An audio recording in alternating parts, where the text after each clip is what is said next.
আসসালামু আলাইকুম বন্ধুরা, কেমন আছেন আপনারা সবাই? আশা করি অনেক ভালো আছেন। আমিও আল্লাহর রহমতে অনেক ভালো আছি।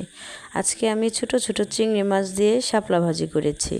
আর দেখুন আমার শাপলা ভাজিটা কত লোভনীয় হয়েছে। তাহলে চলুন আপনাদের সাথে রেসিপিটা শেয়ার করি। তো এখানে আমি শাপলা ভাজি করার জন্য ফ্রাই প্যানে তেল দিয়ে দিয়েছি এবং তেলটা গরম হয়ে গেছে। দুটো শুকনো মরিচ টুকরো করে দিয়ে দিলাম।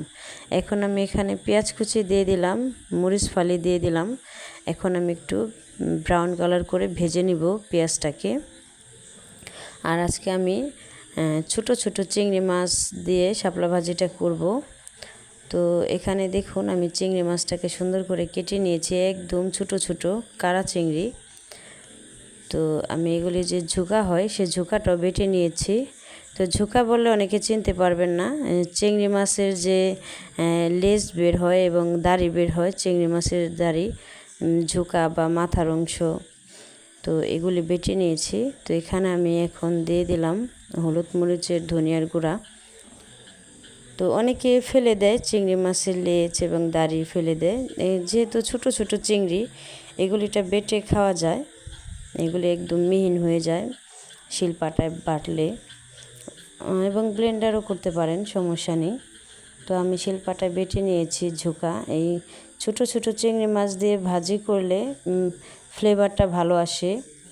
বড় চিংড়ি মাছের চাইতে ছোট চিংড়ি মাছের ফ্লেভারটা বেশি আসে। বড় চিংড়ি মাছ দেখতেই সুন্দর এবং খেতেও ভালো লাগে, কিন্তু ফ্লেভার কম আসে বড় চিংড়ি মাছ থেকে।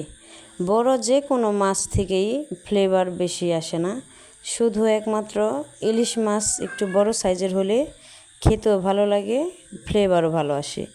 কিন্তু এমনিতে চিংড়ি মাছ ছোটোগুলি ভালো, বিশেষ করে ভাজি খাওয়ার ক্ষেত্রে। তো দেখুন শাপলা থেকে পানি উঠে এসেছে। তো আমি আজকে শাপলাটাকে ঢেকে ভাজি করব না, কারণ ঢেকে দিলে পানি আরও বের হবে বেশি, পরে শাপলাটা গলে যাবে। এজন্য শাপলাটা এভাবে ঢাকনা ছাড়াই ভাজি করে নিব। তো দেখুন কেমন পানি বের হচ্ছে। তো আমি কিন্তু রান্না করার আগে শাপলার ভিতরে লবণ মাখিয়ে শাপলা থেকে পানি বের করে নিয়েছি। এরপরে আমি একটা ধুয়ে নিয়েছি। ধুয়ে নেওয়ার কারণে শাপলা থেকে একটু পানি বের হচ্ছে।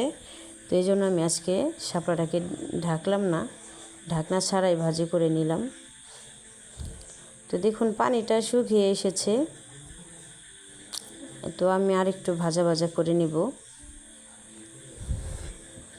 তো এরকম ভাজি দিয়ে এক প্লেট ভাত এমনিতেই শেষ করা যায়, আর কিছু লাগে না। তো আমাদের বাসায় যে এরকম ছোটো ছোটো চিংড়ি মাছ আনে, মাঝে মাঝে আনে, কারণ আমরা ভাজি খেতে পছন্দ করি বেশি তরকারির চাইতে। আপনারা এরকম ছোট ছোট চিংড়ি মাছ দিয়ে করলা ভাজি, উস্তা ভাজি এবং চিংড়ি মাছ দিয়ে পুঁই শাক ভাজি, এগুলি খেলে রান্না করলে খুবই মজা লাগে বড় মাছ মাংসের চাইতে। তো আমার রান্নাটা হয়ে এসেছে, আমি এখন নামিয়ে নেব। আমি একদম ভাজা ভাজা করে নিয়েছি।